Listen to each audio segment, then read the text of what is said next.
Okay, so we can, we can hand them out. He's gonna take the program. Do you want them hand out? Yes. Or wait till later? Okay. So it's being recorded now, for everybody. Okay, because we. So I'll take the notes. Yes. Okay, see you.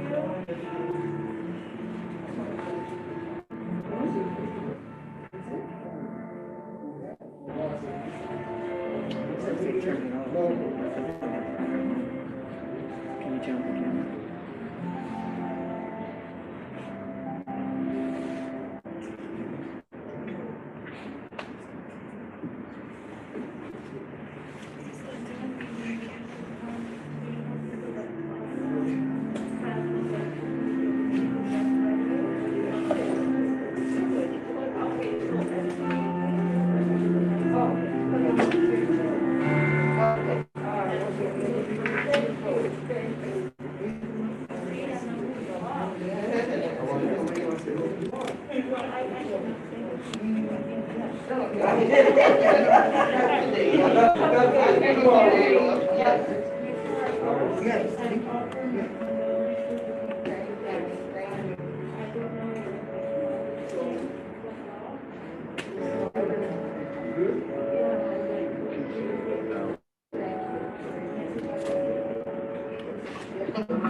Excuse me.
Yeah, I play music, play music from my phone onto the speaker. Yeah.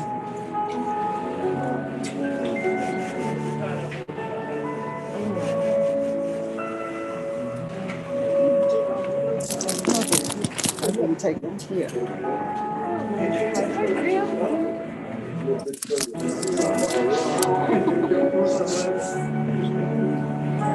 No, I don't need it.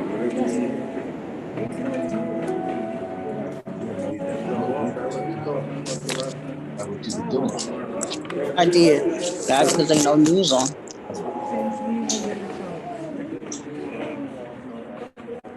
Daytime NBC News. It's confused.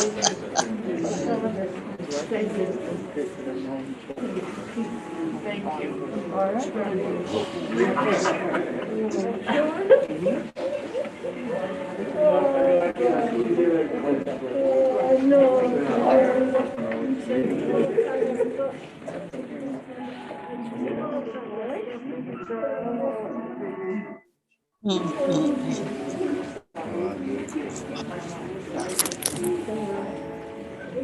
Geneva.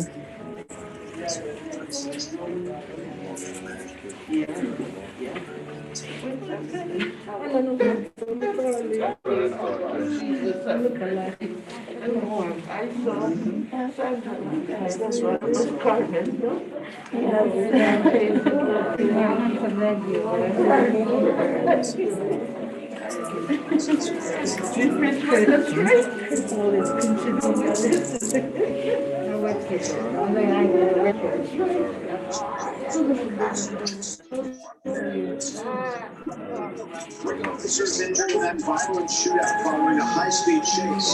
How the community is stepping in, plus the latest on the officers' conditions. Well, another study for a third dose of the COVID vaccine could be a reality down the road. With vaccine manufacturers seeking What did they say again? She said a third dose of it. Child molestation case. Good evening. Thanks so much for joining us. I'm Tom. Atlanta Police Special Victims Unit say it's a case that has brought some parents to the core. Police have arrested someone in the case. And now they suspect there could be other victims. Fox 5's Patty Pan has details on this shocking investigation. It needs to be told our viewers about tonight. Atlanta SVU detectives say they are investigating.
You got your stuff too?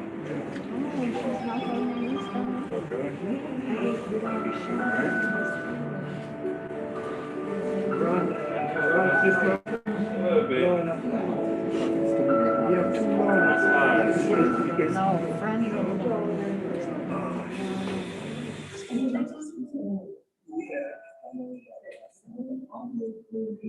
No, friends. Well, they will all go.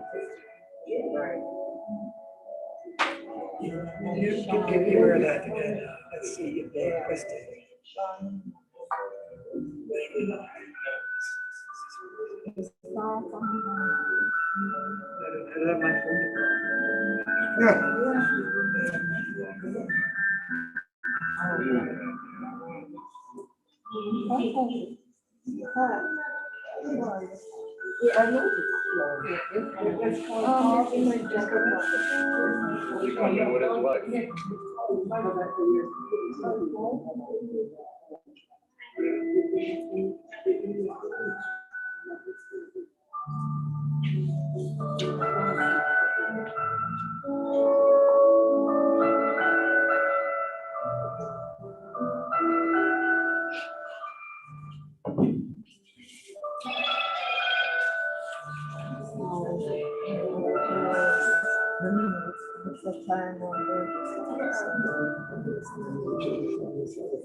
I wonder if you can see about that has a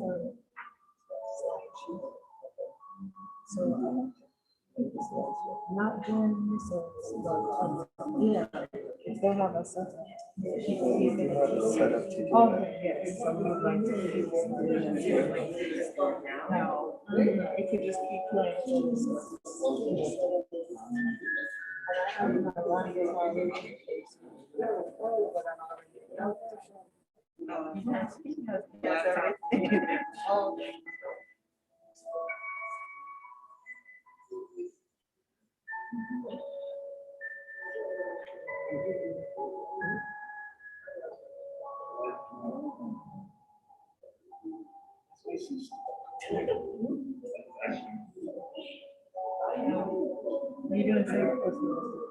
doing it?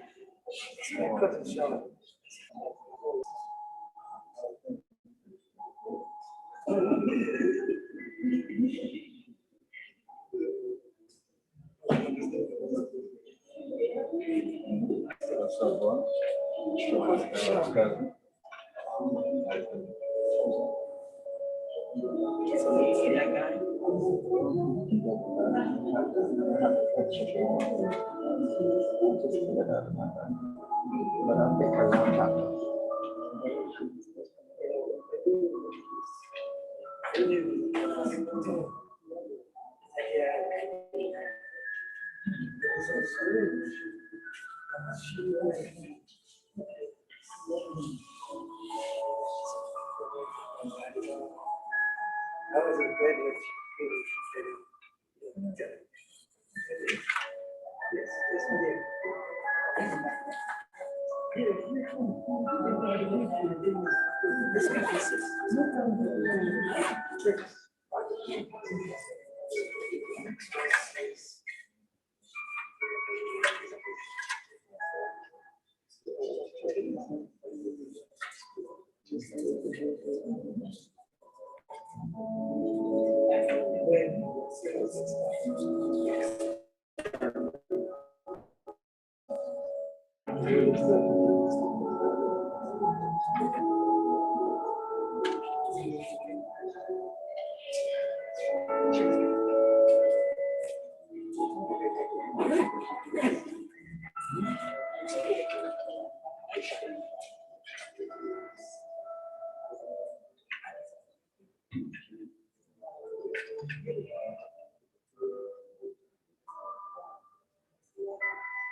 Yes.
Yeah.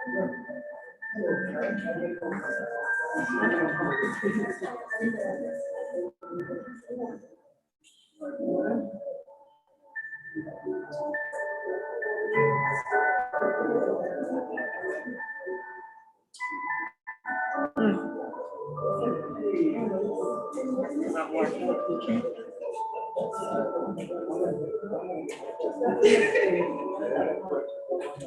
It's fine. We can do this.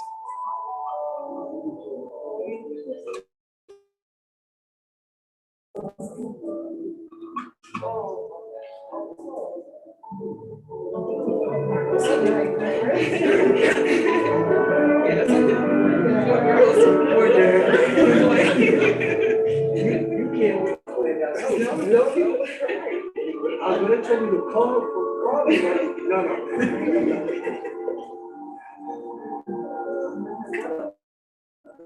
What's that big head thing?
Everyone has that.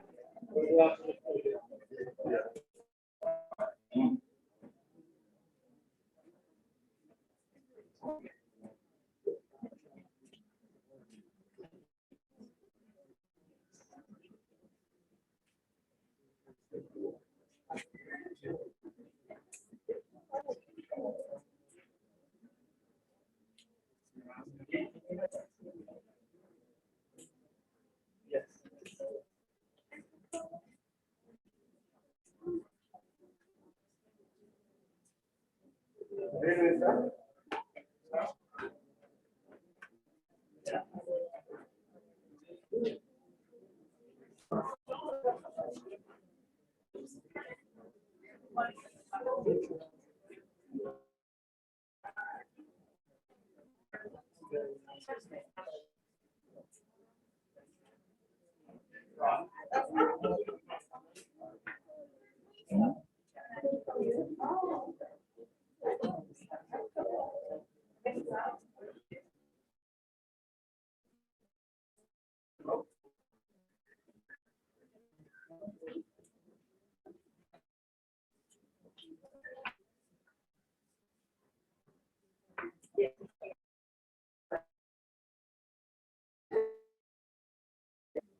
Yes, sir. Yeah. Yeah.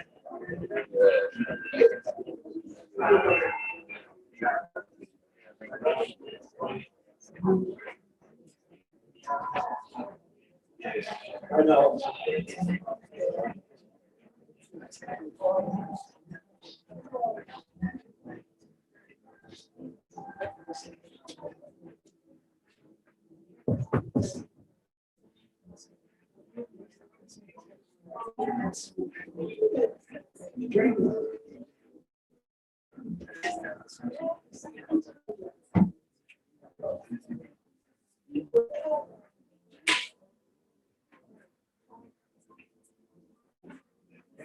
Excuse me, family and friends. We want the place because of the pandemic, we line moving, right? And you know, have to receive your brother or cousin. I'm gonna ask you to step out so we can have other people come in. Those people with the straps, you know, we only allow 50 members.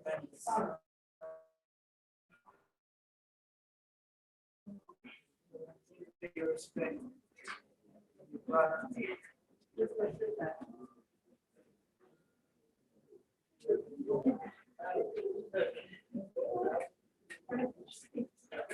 This was wrong. So that's the message today.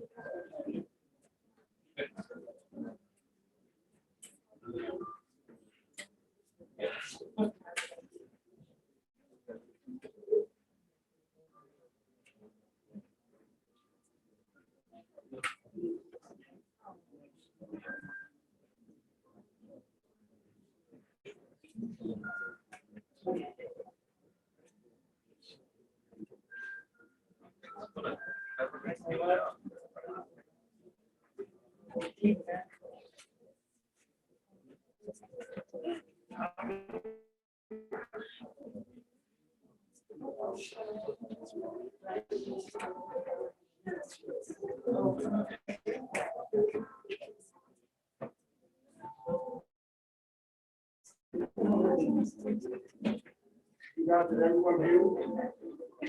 Yeah. We have more people outside. I got a few. Won't be able to crowd in there. They can't come in.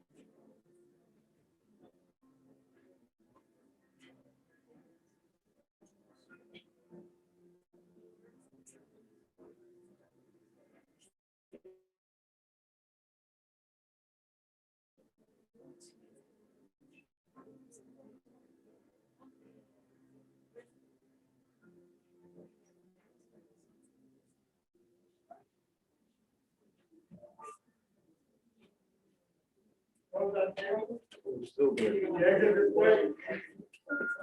Yeah, more people outside. Somebody come in. All right. Yes, yes. All right.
So I'm paying no attention to that.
I did.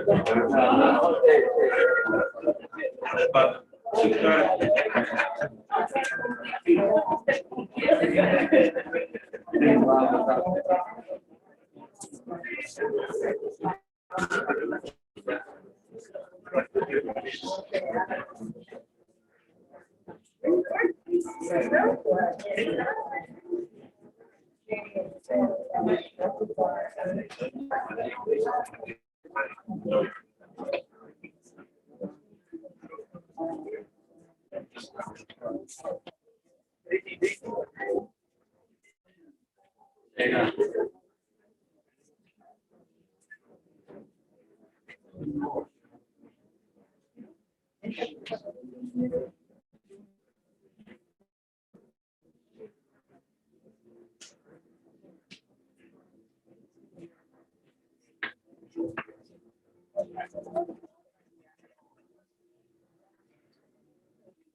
Yeah.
Yeah, yeah.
Yeah, no, the math.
Technical issues, that's not this.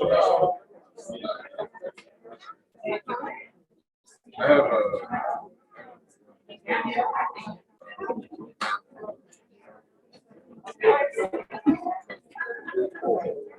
we do have it. They're there.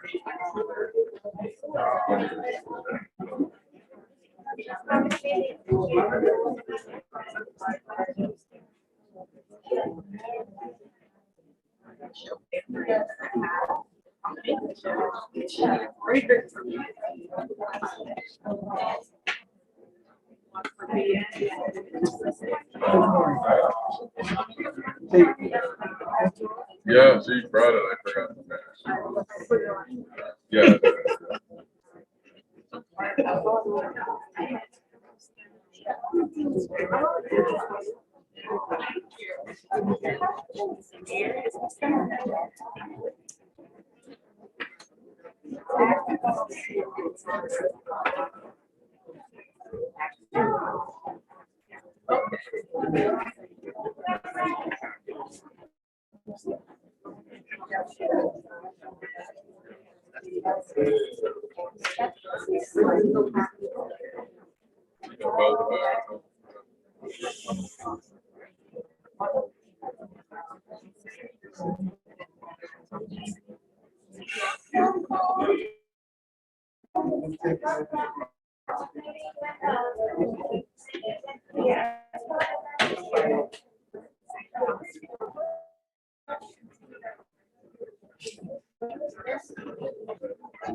See,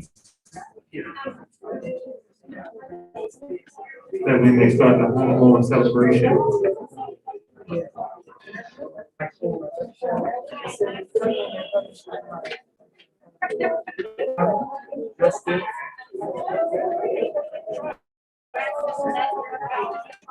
Yes, yes, that's it, that's it. Yes.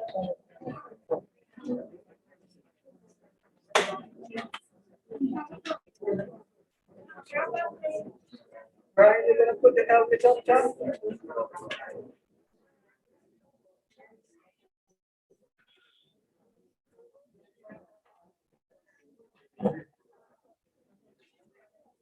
In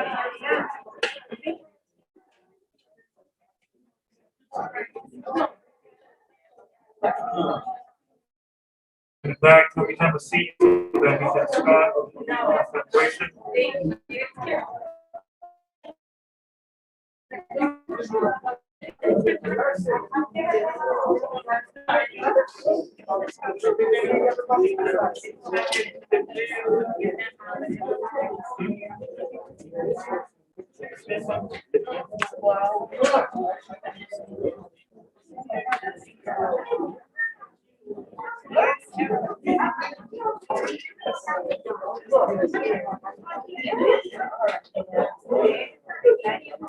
Family, we are about to start the celebration of life for Mr. Nembhard.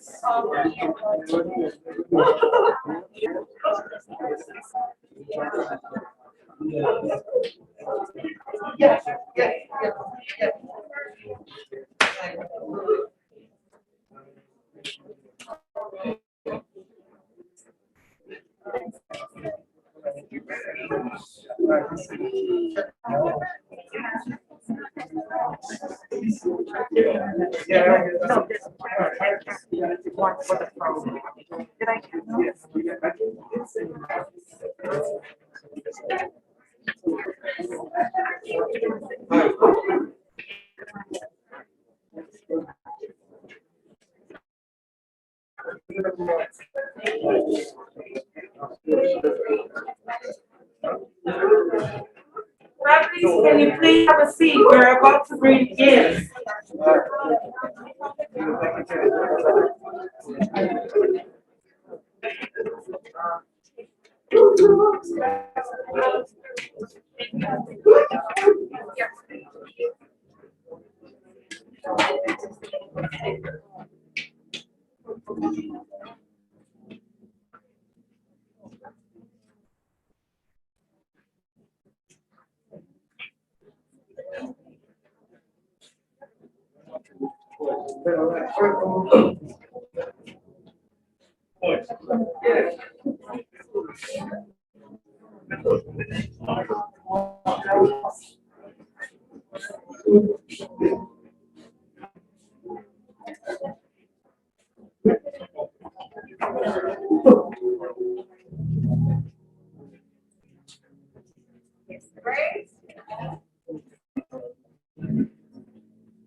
I'm the Crime Officer, here to celebrate the life of Christopher Nembhard.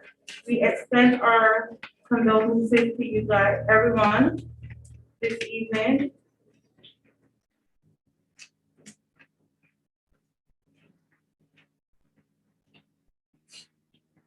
At this time, I'm gonna ask if everyone can silence their electronic devices as a courtesy to the family. And I will hand you over to the.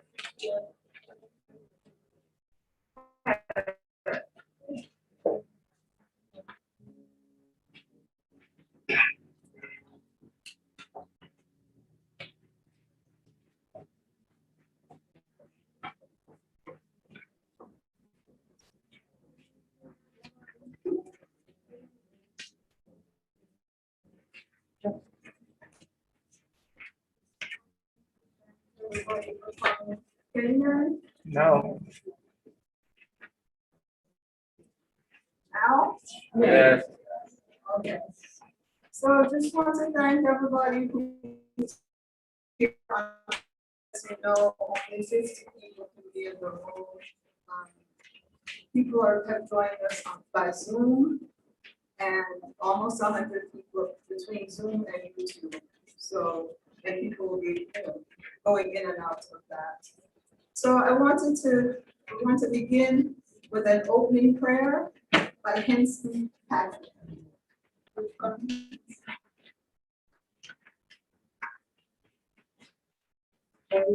Please. Lord Jesus, we thank you for this opportunity as we come together. Great life of Chris. Thank you for what you did in his life. We thank you for giving him to us. And now we give him back to you, fully accepting your will. We cannot, Lord, your purpose see, but all is well as done by thee. Father, we pray that you bear comfort to the Holy Spirit as we grieve and mourn. We pray that we can look back at his life and learn something from it. Perhaps from its pleasantness, from the way he did things, but we can learn something that we can apply to our lives and give you the glory always. In Jesus' name. Amen.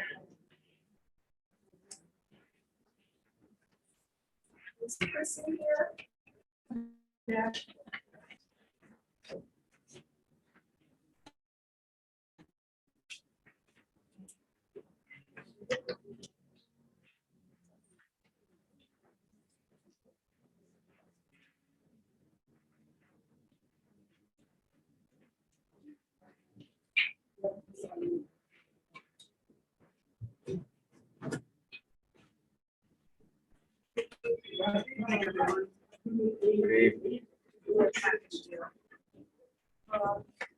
I'll be reading Psalms from the St. James Testament.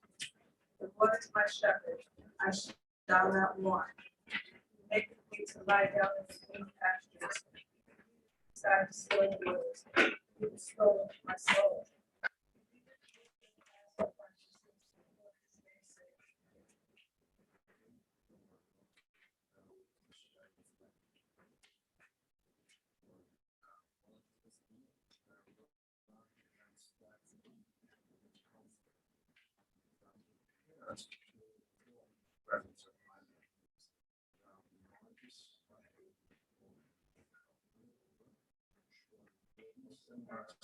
Shall follow me all the days of my life, and I will dwell in the house of the Lord forever and ever. Just a little off, my sister Maxine, and I think there just asked me to share a little bit of that for the family. Yeah, Ellen, Pat, Wyatt, and I'm not in the presence, but my prayers are with the family. I am earnestly grateful for God's comfort to fill every part of me while saturating His love. I know what it feels like to be who you are. I have walked with your shoes, not one that I bought, but one that was purchased for me. And it hurts. God knows it hurts. But in the midst of your pain, the memories of Christopher will bring you joy. He lived a purpose, impacting everyone he came in contact with, and bringing love to everyone he met. He was an embodiment of love. He lived in a for 9 years, and the whole community comes out to pay their respects. How many of us live in our neighborhood for years and only communicate with a handful of people? He was the epitome of family.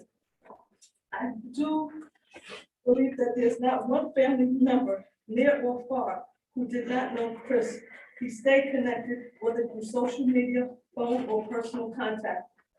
Pat and Errol, I thank you for being the example. Your expression of love wasn't just taught, it was taught. Your doors were open, and I so look forward to our annual holiday meeting where families gather, ate, mingled, and interact with each other. I know for sure I will see Chris there. As I reflect on my last conversation with Chris, a week before he transitioned, I found comfort knowing that he was in a good place, excited, energetic, full and full of joy. Just like my son's passing compelled me to be a purposeful and productive servant, Chris's passing now compels me to be a conduit for love. I am comforted in knowing that he's at peace and he's with our Savior. And I do wholeheartedly believe he heard the words, "Well done, my good." Rest in peace, Christopher.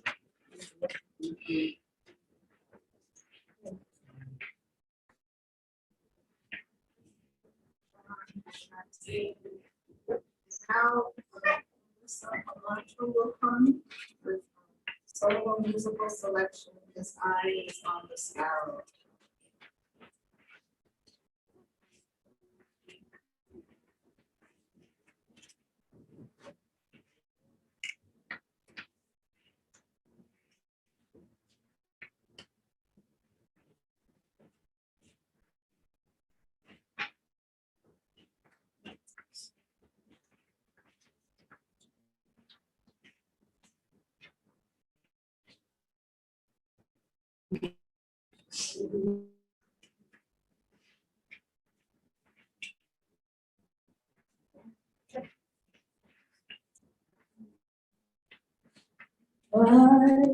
Yes.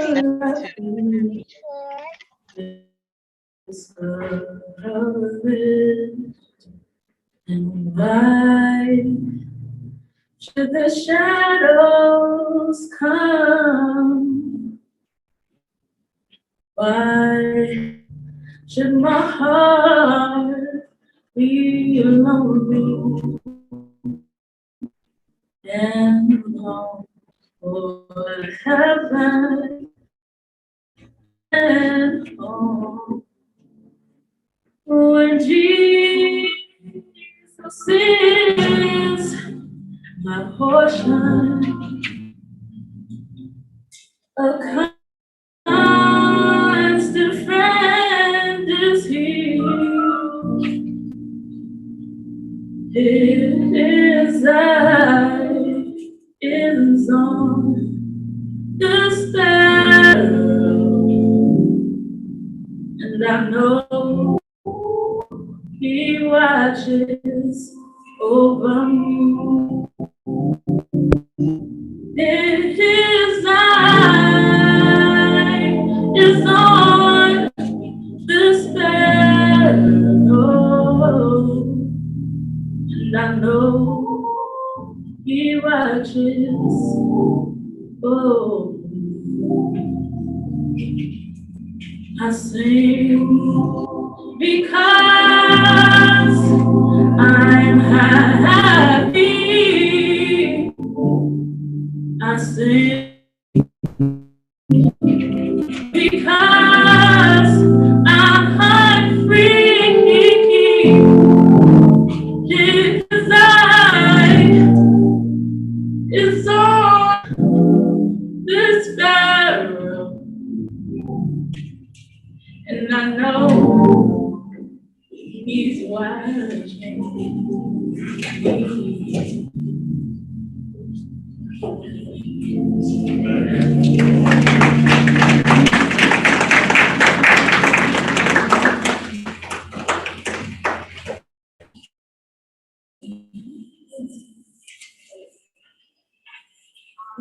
anyone has a red flag,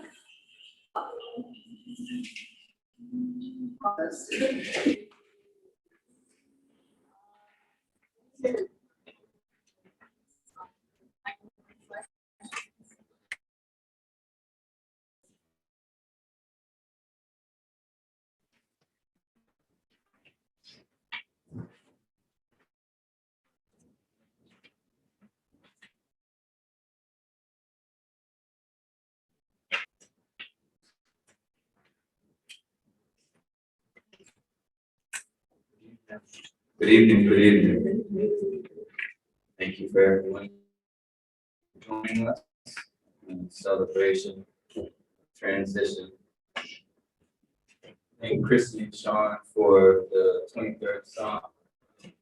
Just to give a little backstory even on that. If you know Chris, you know me. If you know me, you know Chris, and we traveled a lot.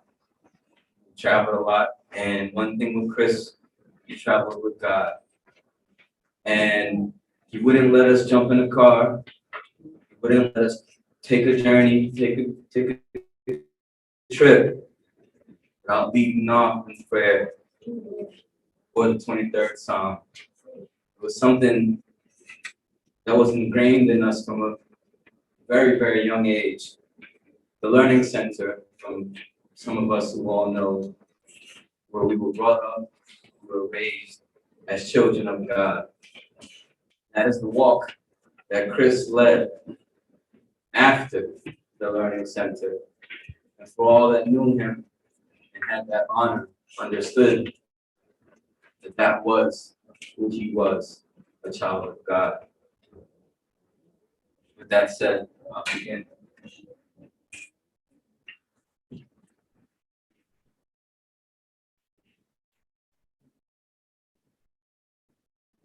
My Lord, my God, you have called on another one of your beloved angels and brought them home.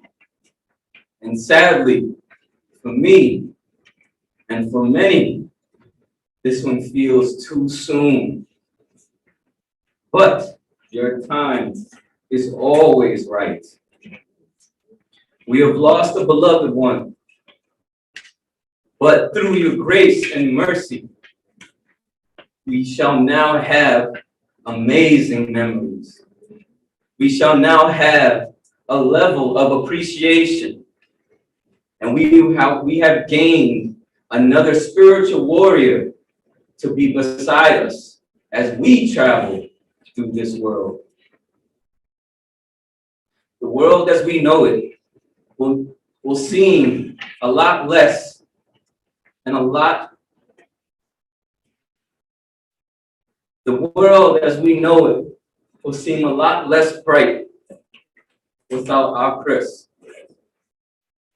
Chris was more than my cousin. He was more than my brother.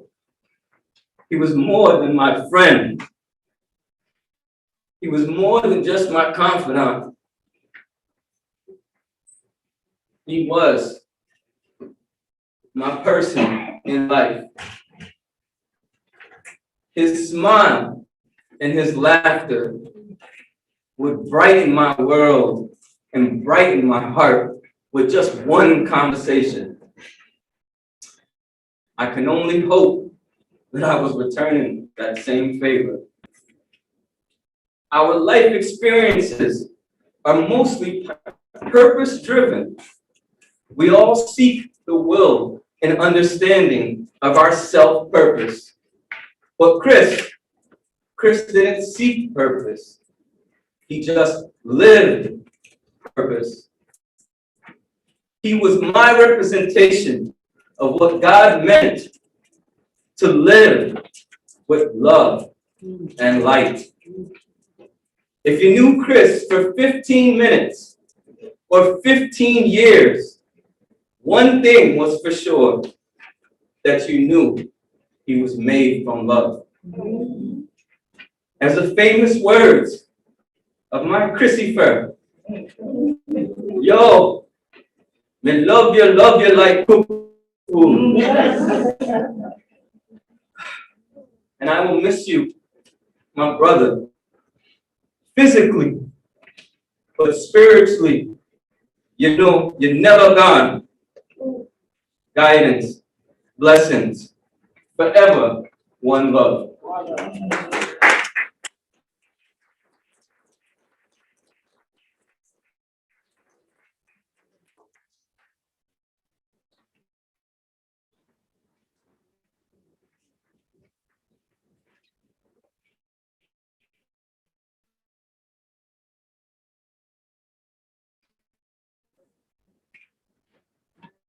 Would you like to read the obituary?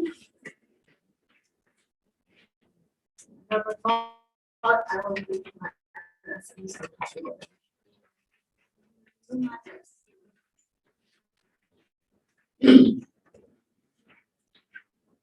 Christopher Bradley Nembhard was born to Lois Patricia Nembhard and Errol Nembhard on June 1st, 1985 in Flushing, Queens, New York. He grew up on 226th Street in Cambria Heights, Queens, and later moved to Valley Stream, Long Island. He began school at age 2 at the Learning Center, operated by his grandmother. He then attended St. Joseph Elementary School, Christian School, St. Anne's School in Brooklyn, and Memorial Junior High School in Valley Stream. He graduated from Valley Stream Central High School in 2003. He pursued his interest in cars by attending Apex Technical School, where he graduated with ASE certification. Christopher had an entrepreneurial spirit and worked in several fields.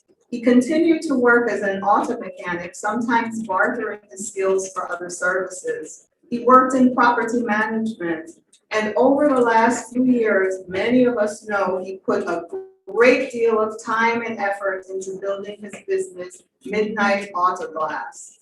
His workmanship and customer service skills earned him strong online reviews, and I'll read just a few examples. Midnight Auto Glass stands out as a prime example of how to do things right. My technician, Chris, provided excellent customer service and was very professional.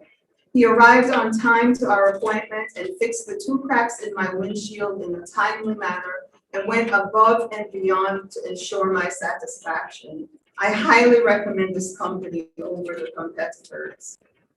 He was excellent on time, fast, and friendly service. I recommend Midnight to anyone needing their glass replaced. Very professional and speedy service. I definitely would recommend to anyone seeking good quality work done. My technician was Chris, and I must say he did an awesome job. The service was fast and easy because they came to me while I was able to continue working. I'm pleased with the service and price. I would definitely recommend them to all my friends. And then Chris was known to provide free repairs to elderly people who called him but could not afford his services. Recently, Chris fulfilled one of his long-held dreams and became a very proud and happy homeowner in Atlanta. He was just beginning to develop a new dream of purchasing a condo in Jamaica. Christopher loved many things and many people. He loved cars and working on them. His prized Mazda RX-7 received hours and hours of attention over the years. He loved his dog Ace. He loved his motorcycle club in New York, Street Assassins, and his club in Atlanta, Full Tilt Riders. These were fraternal organizations for him where he found camaraderie and support among the other members. He loved his nephews, Gavin and Justin. He could roughhouse with them one moment and nurture them in the next. He cared deeply for Tamika Kenny and for many years doted on her son Nehemiah like a father. He was the fun big cousin to Malik, Maya, Taylor, Corey. Danielle, Melissa, Andre, Kevin, Christian, Crystal, Nicholas, Brianna, Neilani, Ilea, Sergio, Oriana, Anton, Marcella, Eric, Kyle, Jaden, Sabrina, Sophia, Brandon, and Ariadne. Ariadne, by the way, is watching this service from Germany. Honestly, Chris loved most people who will read or hear this obituary, and he was not afraid to show it. Of course, he loved most of all his sister Nicole, his brother Brian, his father Errol, and his mother Patricia. He had no qualms about giving his father a big hug or posting on Facebook, "This is my mama, my rock." Christopher loved, and he was loved in return. His memory will be treasured by his parents, his sister, Nicole Nembhard, and brother Brian Nembhard, along with his uncles, Harold Bradley Nembhard and Norman Nembhard, his aunts, Lorna Grant, Simone Williams, Nicole Williams, Sonia Williams, and Heather Andrea Williams.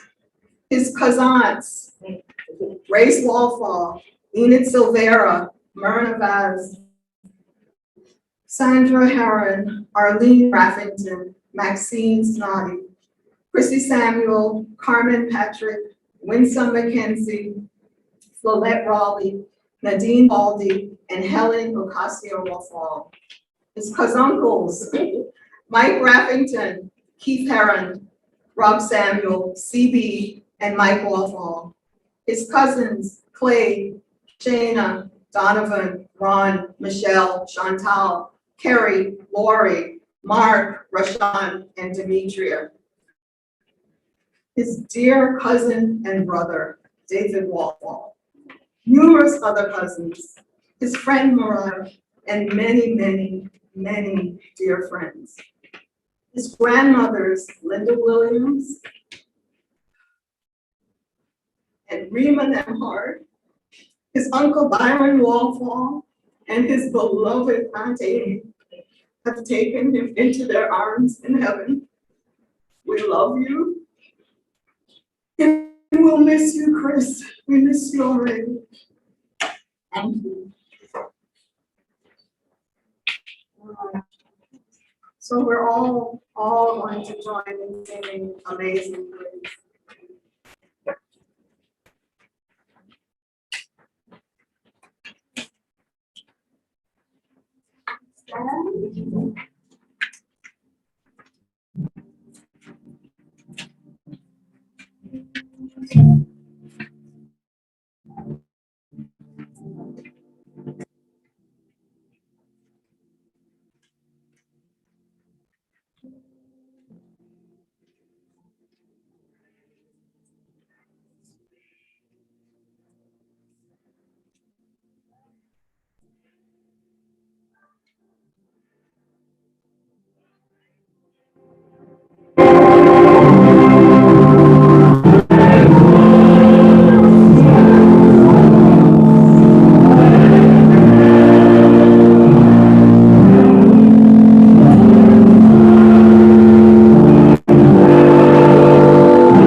Another learning center.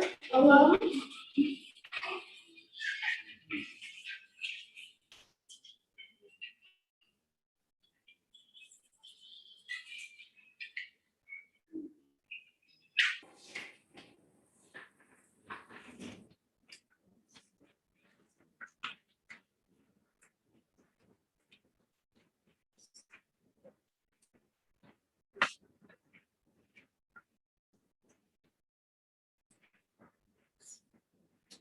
Make a joyful noise unto the Lord, all ye winds. Serve the Lord with gladness, from before his presence was seen. Know ye that the Lord, he is God. It is he that hath made us, and not we ourselves. We are his people, and the sheep of his pasture. Enter into his gates with thanksgiving, and into his courts, into his courts with praise. Be thankful unto him, and bless his name, for the Lord is good. His mercy is everlasting, and his truth endures to all generations.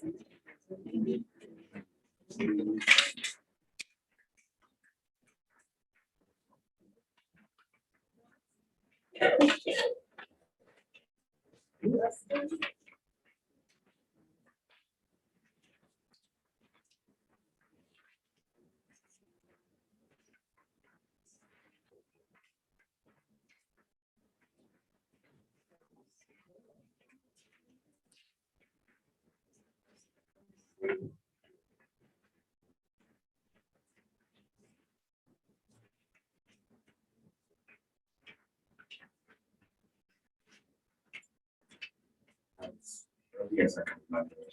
It's me, Papa, Grandma, Auntie Nikki, Dad, living in the house is like a circus.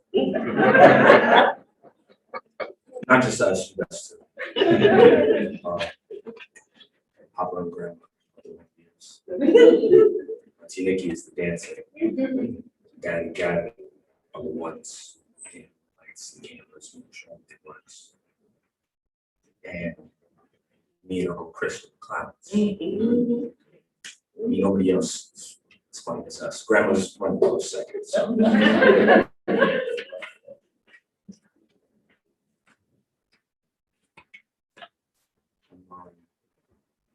So that he lives inside me. And trying to understand what that means.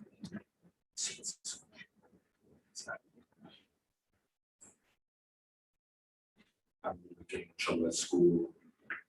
As soon as everybody leaves the house, Chris, just TV, as much as I can for things back. He always asked me what I do. Tell me what I did, and he told me, I learned your lesson. Be like, yeah. He told me, take this. You need to move on from it. I've been in some pretty tight spots, really bad situations. I've been able to get through bad situations. And I can list. Spot, keep moving to move forward. I guess that is the best way that I can carry on. Thank you.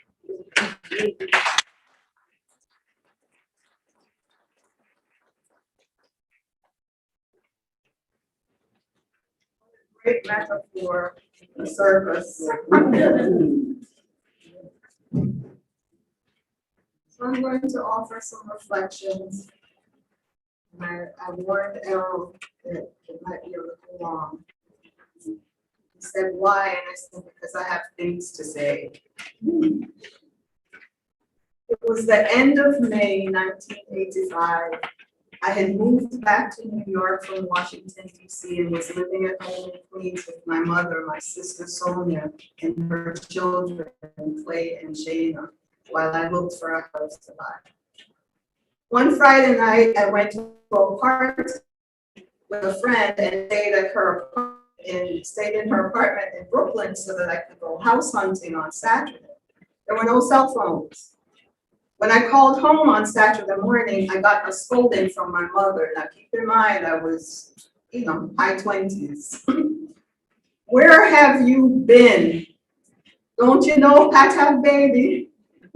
Christopher had been born. And my mother was reminding me of one of the lessons with which she had raised us. We are family, and you're supposed to be here with us. Family is important. We love and take care of each other.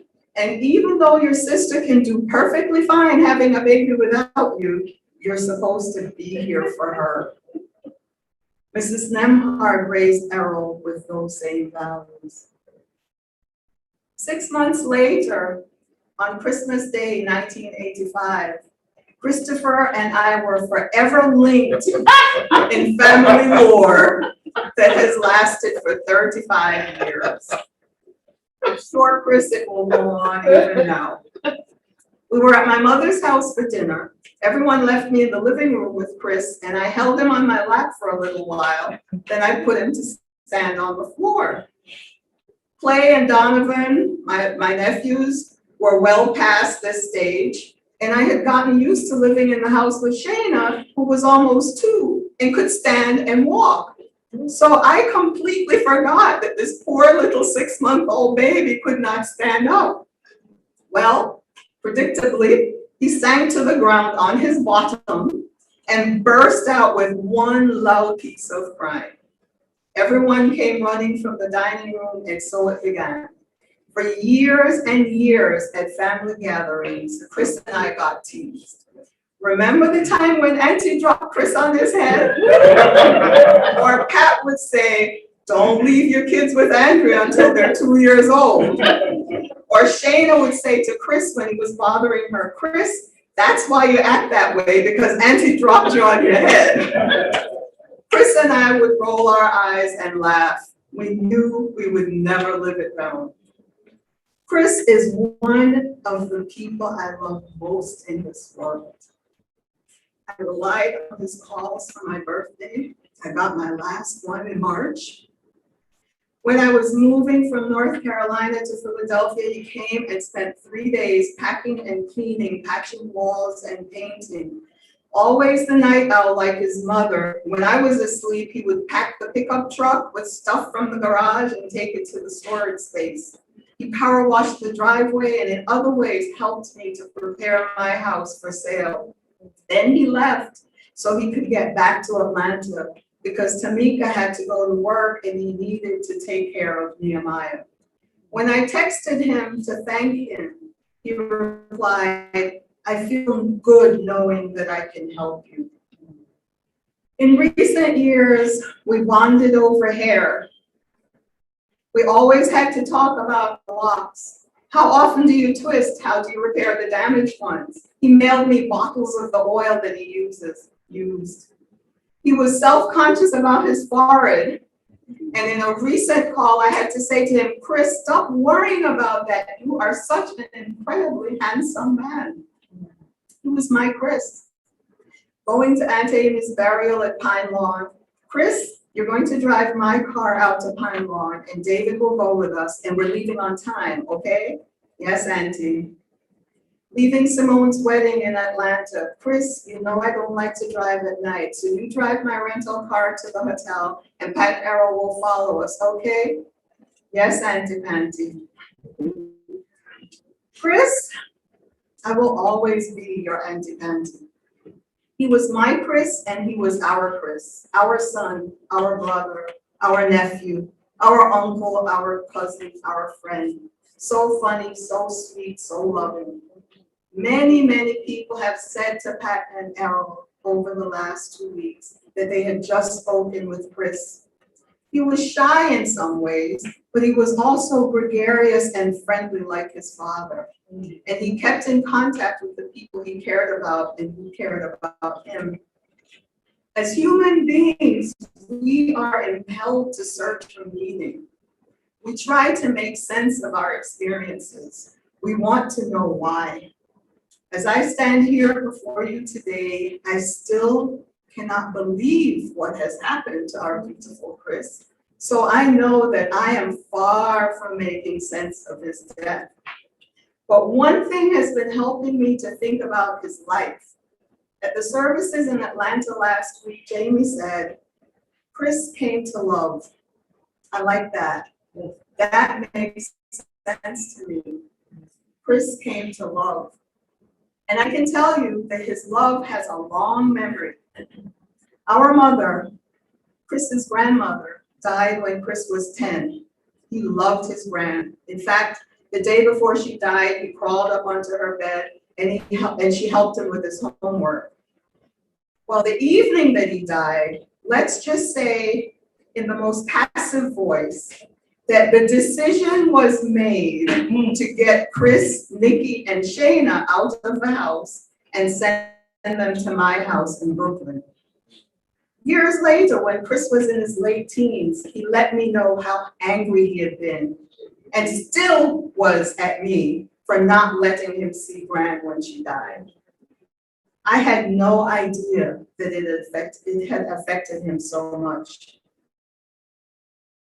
He kept calling Mommy's phone number in Florida until the person finally said, I've had this number for, I don't know, however many years. Why do you keep calling? Then just a few years ago, really, when he was in his late 20s, he went to visit Aunt Amy in Florida, and he drove over to Mommy's house. I think his wingman, David, was in the car. Chris walked up the driveway and rang the people's doorbell. Mother had been dead for 15, 16 years. A woman came to the door and he told her who he was, that his grandmother had built that house. And do you know that white woman let this black man into her home? She let him walk around and he took pictures and he sent them to us to show that they still had Mommy's drapes in the living room and the dining room and that the Jen Air stove was still on the lanai. This was Chris, the loving, long-remembering Chris, whose sincerity and determination could get things to happen. Chris came to love, and we have all been blessed by that love. And he was also loved. Pat, your son knew that you loved him. You spoke with him almost every day. He knew. And he knew that Errol loved him, and Nikki and Brian. He knew that so many of us loved him. When I spoke to him 2 weeks before he died, he was the happiest I had known him to be since he was a child, similar to what Maxine's experience was. And I want to say to Pat and Errol that a part of why Chris was able to love and to allow himself to be loved was because he came from love. He grew up in your home, surrounded by all of us, his large, boisterous family of Williamses and Nembhards, McGraths, and others.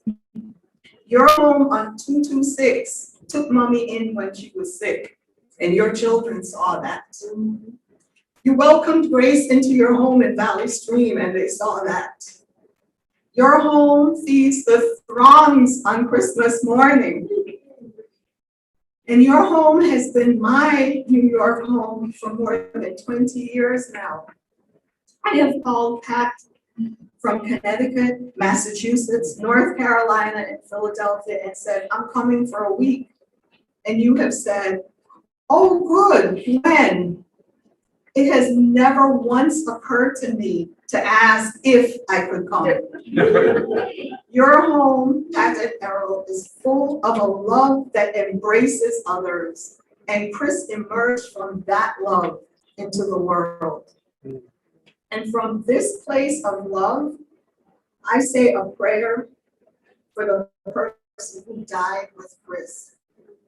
I am confident that Chris would want that other man's life to be acknowledged and lifted up. May both their souls be at peace. At this time of our deepest and most profound pain, love remains. I recently heard someone say that grief is love that doesn't have the familiar place to go. In other words, we grieve because we cannot express our love in the same ways we did before. We cannot hug Chris or tease him or play with his hair. Pat cannot nestle into her special spot under his arm. Errol cannot work beside him to lay the boards as they rebuild the deck. Nikki cannot call her brother. Brian cannot have a long, very serious talk face to face with him. But we can all continue to love him and to connect with him in our own special ways. He will never be far from us. There is nothing but love, and our love for Chris will never end. He will always be a part of us. Today, we try to find comfort in knowing that our dear beloved Chris is always in God's care, always part of his eternal life, love, and light, and that we and Chris are joined in an unending journey together. I ask you to please join me in the prayer of protection. It's in the program.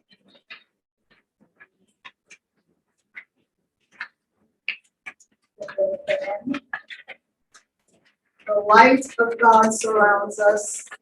The love of God enfolds us. The power of God protects us. The presence of God watches over us. Wherever we are, God is, and all is well. Amen.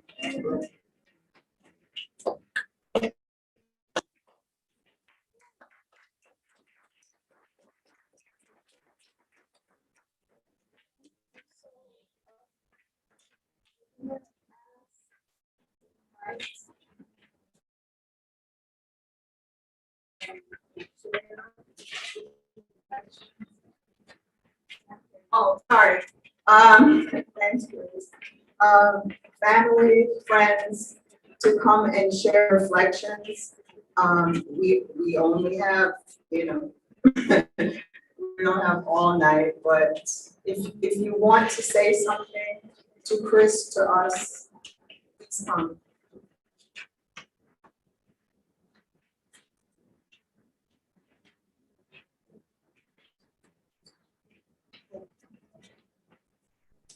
Yeah.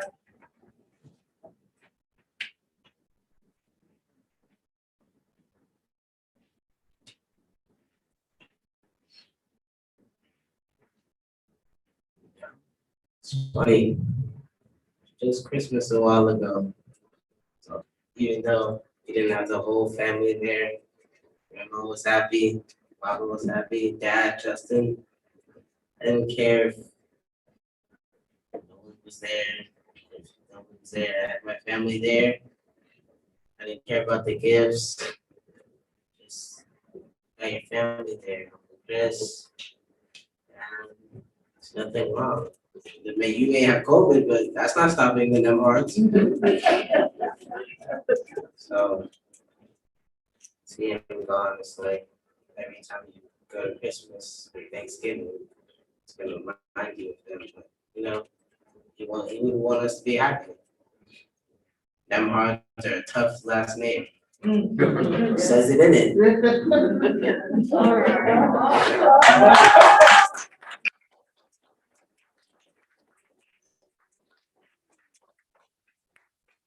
Good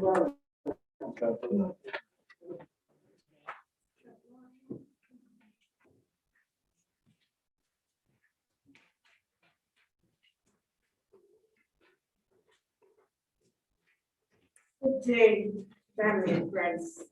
Good day. It is a day that God has made. Let us rejoice despite our grief and our mourning. Let us rejoice in it. I see joy. I'm grieving like you, but I see joy. My dear nephew has left us, but he remains in our hearts. And I know we'll see him again. He left us on Resurrection Day, the day that we celebrate Christ is risen, the risen Christ.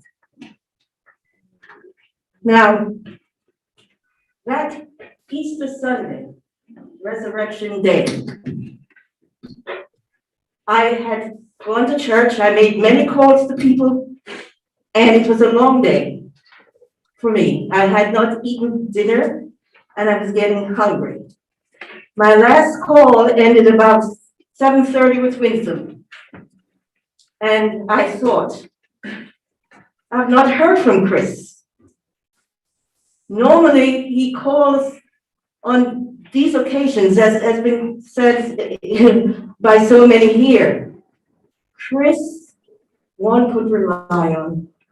He reached out to his aunts, cousins, his parents, and for me, living alone, I was in Florida. I just flew up. For me, I look forward to those calls from Chris. And I didn't hear him. So I said, I will call, but let me eat something first. I had something to eat. It ended my brief dinner ended about 8:30, and I looked at the time and I said, it's too late to call him. I'll call him tomorrow. Not to know that in that interval of time, between 7:30 and 8:30, I had lost my nephew. We had lost an angel who went up. He went home at that time. And I said to myself when my family came to me early Monday morning with the news, never put off today what you can, or tomorrow what you can do today. I missed that call, hearing my voice for the last time. But even if I had called at that time, I more than likely would not have gotten him. And of course, he was traveling, so he would not be answering a phone call. My joy comes from knowing that my nephew, our Christopher, our Chris, was in a happy season of his life. A season of almost rebirth. He was so joyous. He was so happy. In the months prior, we've been in touch with each other on occasion, and he went up in terms of his some moods, but he was in the process of getting his home, and he was in some low spots. But then I said to Chris, "Pray." He said, "Auntie Lorna, I am praying." I said, "Everything is going to be all right." And in subsequent calls, he said, "Auntie Lorna, things have been coming around. Their people are working for me in getting this house. Is the realtor, the bank people?" He said, "It's happening." Oh, he saw the outcome of prayers. My nephew believed. And when he signed off on that dotted line, he was elated He was at a season when he turned over another page. He was so hopeful. He had plans. He had dreams. Oh, Lord, I am so happy that he went home happy. And let me tell you, God's power and grace was on Chris. He was drawing Chris into his loving circle. Little did I know, or little did we know how close, and he is close. He went home another one. Yes. So, my friends, I want in family, I just want to say to my dear brother Errol, my dear sister Pat, Nicole, Brian, and all the family members, God is with him. He took him on Resurrection Day, and we look forward to seeing him on that wonderful resurrection when Jesus Christ comes for us. Chris is at peace, dear family. May God give you peace. Christ Jesus, Prince of Peace, may he give you his peace and comfort your heart. And I say to my nephew, rest in peace, dear one. Rise in glory. Amen.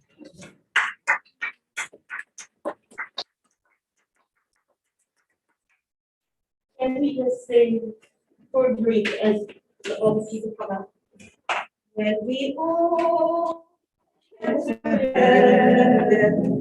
what a day of rejoicing that will be when we all see Jesus. We will sing and shout the victory. Oh, everyone. My cousin Chris, to know him was to love him. At my job this week, I struggled to explain to people how he was related to me.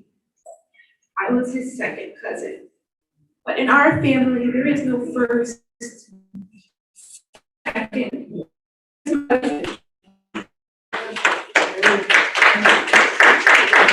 I want to remember the good times that I shared with Chris. I was just thinking about the time that our parents sent us down to our grandparents' house to cause them all types of trouble.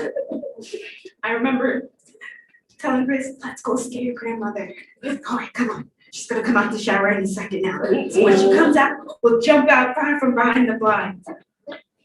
I don't think we ended up staying that whole summer because I think Mark and Earl ended up getting sent back home, and I got to stay, but Christopher and Nikki, I think you guys were on the borderline of being sent back home. I just want to remember Chris for the love that he constantly showed us. I have pictures of me pushing him away and trying to tell him, like, this is incestuous relationship that you have with me. I remember him whispering in my ear, telling me how beautiful I was and how much he loved us. That's just our relationship with our cousins. My mother and his father and our Uncle Carl and Auntie Carmen, they all shown us what love is and how a family is to behave, and not normal families though, but how our family behaves. It's just constant love, and that's what I'm gonna miss. I'm gonna miss his love, his constant love, even when you didn't want him, his love on you. So, just want to say, Auntie Errol, Uncle Errol, and Auntie Kat, I'm so sorry, lost, and I'm praying for you. I'm praying for you, Nikki, because for me to not be able to function for days because of him passing, I can only imagine how you feel. And I pray that God gives you strength and know that you raised the most loving human being that I know. And that he showed everyone love, compassion every day he lived.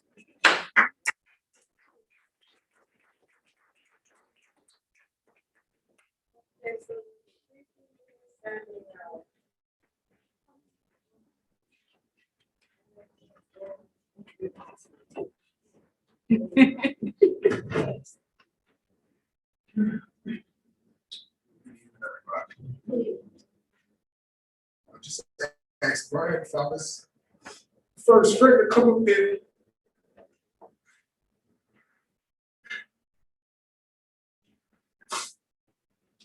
Chris has been my longest friend. I've known Shayna before, but as far as communication, going through, he's been. I was a Williams before I was a Nembhard. His grandmother raised me, and when Chris got to beat him, I. All we're messing up together. Auntie Pat used to take me after school every day. Make sure homework is done. She would get on me if I didn't do the right thing. Chris saved me. And we grew up, and Uncle Errol became my coach. And I became a Nembhard. And I've been in this family since I was about 3, 4, I don't know, but I'm 37 now. And I'm glad every time I talk to you, I tell you I love you, no pause. And you would tell me the same thing. I have a lot to say, but I know everybody does, and I'm thankful that I got a wristband. I'm not trying to be petty. Right? But I'm up there, thankful I have a wristband because you've done so much for me. You've been such a positive influence on my life. And when you had issues, you would talk to me and we would reason. I would tell you when you were messing up, and you would tell me when I was messing up, and we always loved each other no matter what. Even when we didn't talk, we find a way to laugh and connect right back because it's just genuine. And I just want to tell you, I love you. I love your family. I continue to love them. I call everybody auntie since I was small. I don't know how to say miss. I say Auntie Andrew. I say Auntie Sonia. That is just how I am, but I love you, bro. I love you.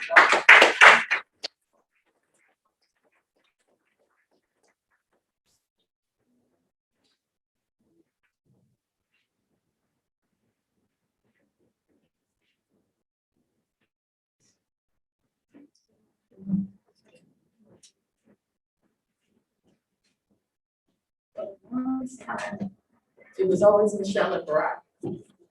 Michelle and Barack. Preschool, first school. The long came Christopher. Christopher was like my first brother. No, he was my first. He came before Brandon. When I tell you, I fought Brian for time with Christopher. Christopher was my little baby brother. I wanted to do everything, and Pat used to tease me, "Oh, you just want to change his pamper." I just wanted to spend time with him. I used to say to my mom, "Mommy, I want a brother. Can I have a brother?" "You have Chris and you have Brian. That's enough."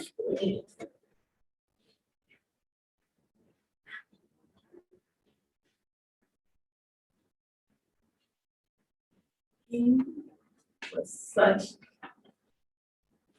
If you grew up around Chris as a child, he was into everything and anything. I mean, we used to tease him, call him light bulb head. We used to make fun of him. We used to laugh. We used to joke. He used to have you in tears at the utmost moment. Uncle Errol had a blue Nissan Sentra, 226th Street. It was Chanel, Brian, and I in the back of the car. Reggae music, of course, is playing in the car. Christopher is singing along with the song. And Christopher busts out, mad, and I would get it. Uncle Errol turned his head and said, What did you say? Did we not know? From then on, it was pure laughter with Chris that I could remember. He's always been there in my ear. Missy Lou, what are you doing? Missy Lou, what's wrong? When I had Neilani, he took to her and was so protective of her. When he found out about her disabilities, he grabbed her, he held her, he asked questions. He was so concerned. He would call, how's she doing? What's going on? Do you need anything? When Aaliyah came along, he didn't treat her any different. He put her in a gift bag on Christmas. He handed her to my father in a Christmas gift bag.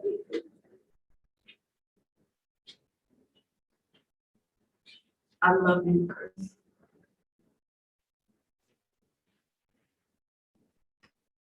I'm gonna miss you so much. I got the phone call from my dad. And he told me, and I said, what? No. I heard the conversation, but it was like a voice was in the distance. I heard words, but I didn't hear him. I got a second phone call from Brian, and it's like I never got the first phone call. I broke down and I say, I was just like in complete shock, like I never got the first phone call.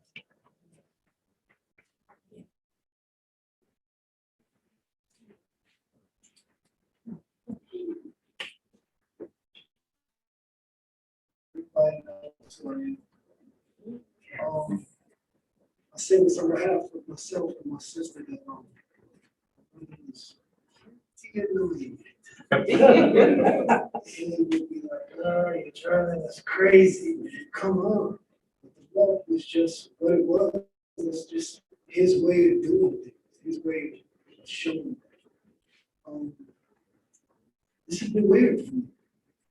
I've known my brother from the day he came to this earth. We've been through a lot of ups and downs. I've seen mommy beat breast cancer, daddy beat both, recovering from hip surgeries, and I never envisioned my life without my brother.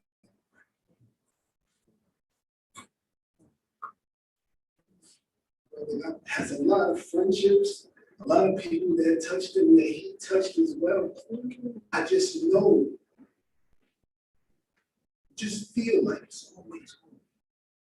If you were in Atlanta, you were in Florida, I just know you. If you were here, you were at the house with Mickey, or you were working in the car with Roman Pauly, or you were somewhere hanging out with Gershon, I just always knew you'd be here.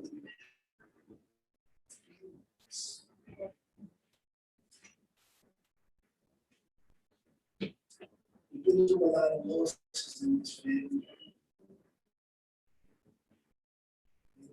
Just have to have the strength to deal with it. Doesn't make it easy. The last time I spoke to him, we laughed, we joked, we were on the phone for a while because similar to my father and my uncle Carl, they talk all the time. They have their own conversations, and then maybe a little while before they talk again. That's how it was with him and I. Part of that is, I can't. I want to call that number. I know where I am. My son.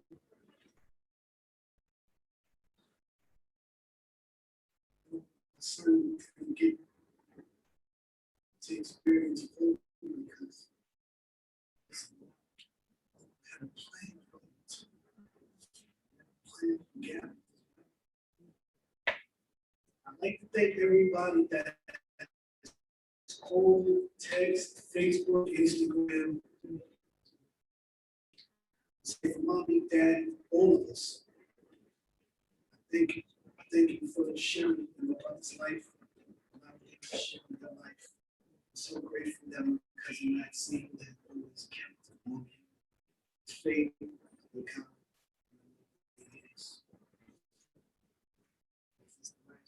To my seed, bro.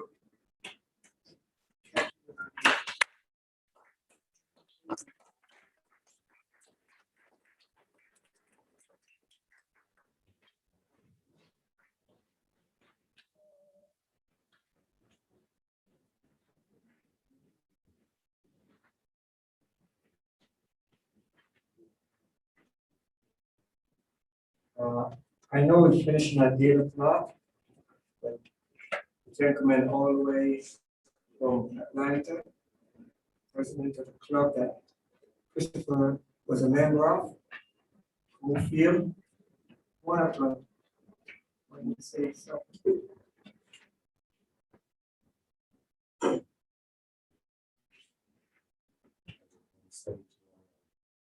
Mr. Nembhard, Ms. Nembhard, rest of the family.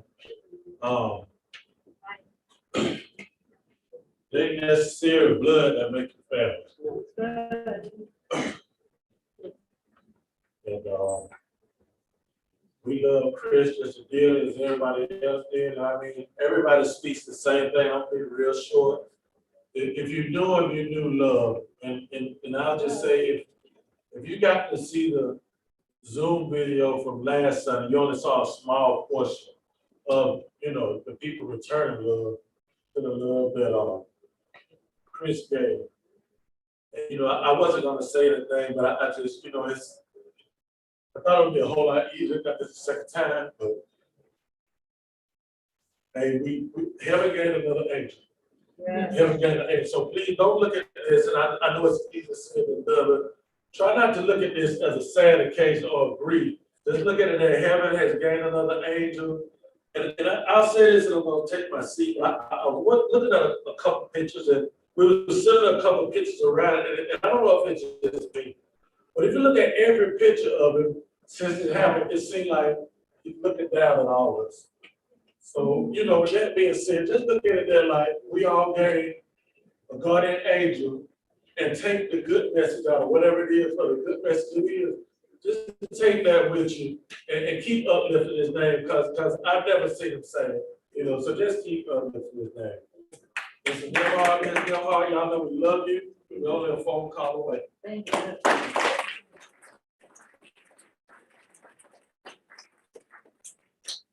I want to say thanks to everybody who come in. Thank you all for the support. And heaven sent support. Christopher, I don't have to say nothing about Christopher. I don't have to say one word. You know his history. You know his love. You know his kindness. Okay. What we're going to have.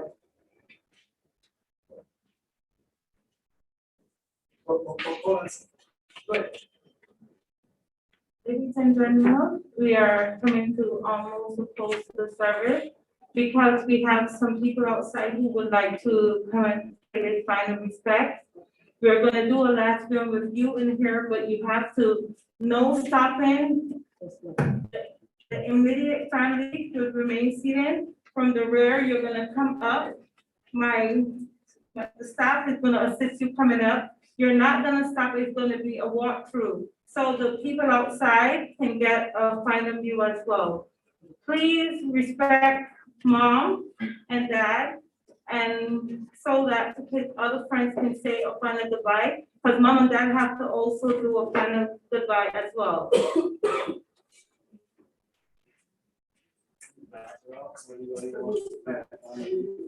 And you can start coming up right away, please, folks.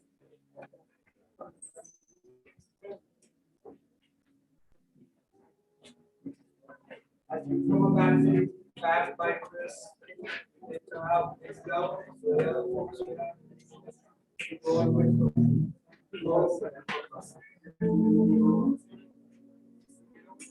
Come up.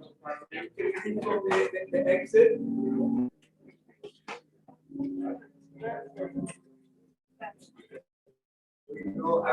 want to say thanks to because thanks to her, thanks to all the family members who come. All right.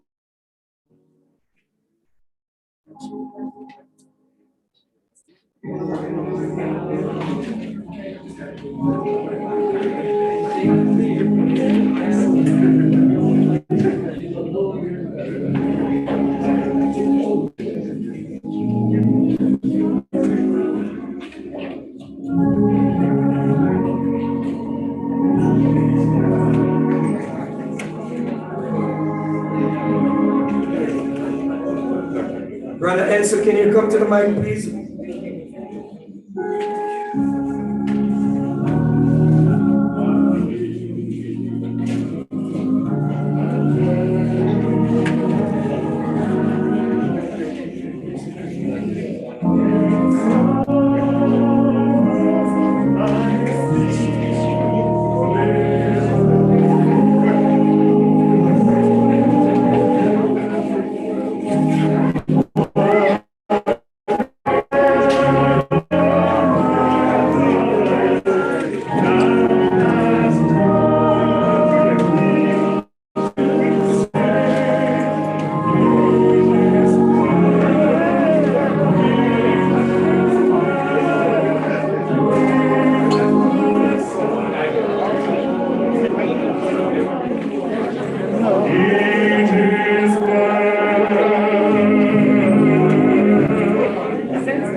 I got some t-shirts to give out, so I'll meet you at the back of the room.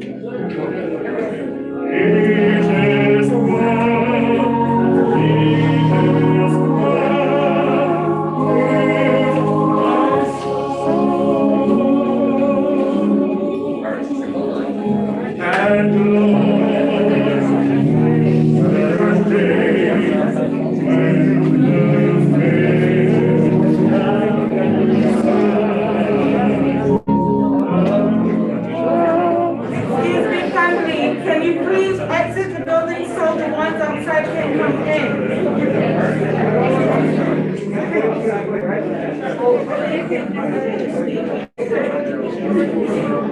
Family, the ones who have viewed him already, can you please exit the building so the people outside who are vacant can come in the building?